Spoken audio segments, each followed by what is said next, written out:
mo na ulit. Alay ko. O hindi ako.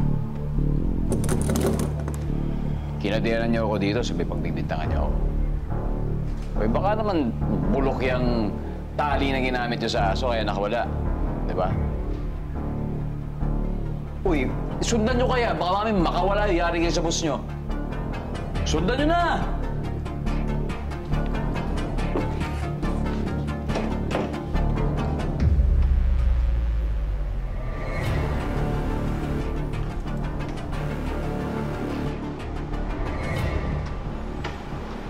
Swabe ka pa rin, Bebe.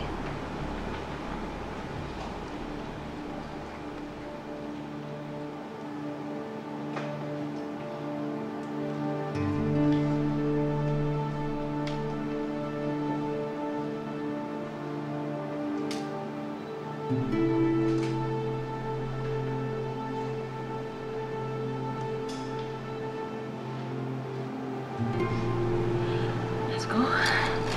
Baka makabalik pa sila dito. Hindi ako sasama sa'yo. Ano? Nakita mo si Lizzie? Kinausap ako ng mama mo yung umiiyak siya. Sinabi niya ikaw lang daw makakaligtas kay Lizzie. Nasa isang studio si Lizzie.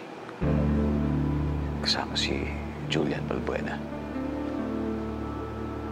Pinipilit silang lumaban tapos kinukuha sila ng kamera.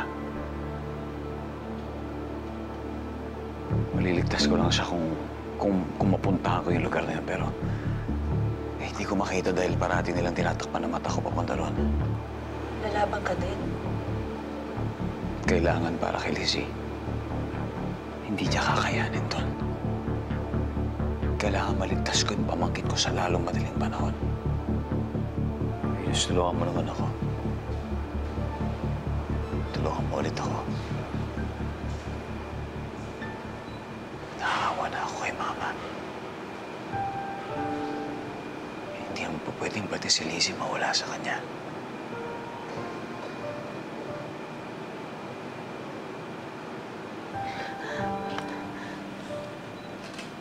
Bebe, hindi ko alam. Hindi ko alam kung kaya kitang iwanan dito. Natatakot ako iwanan ka dito. Kaya ko. Kaya ko. Kakayanin ko para sa pamilya ko.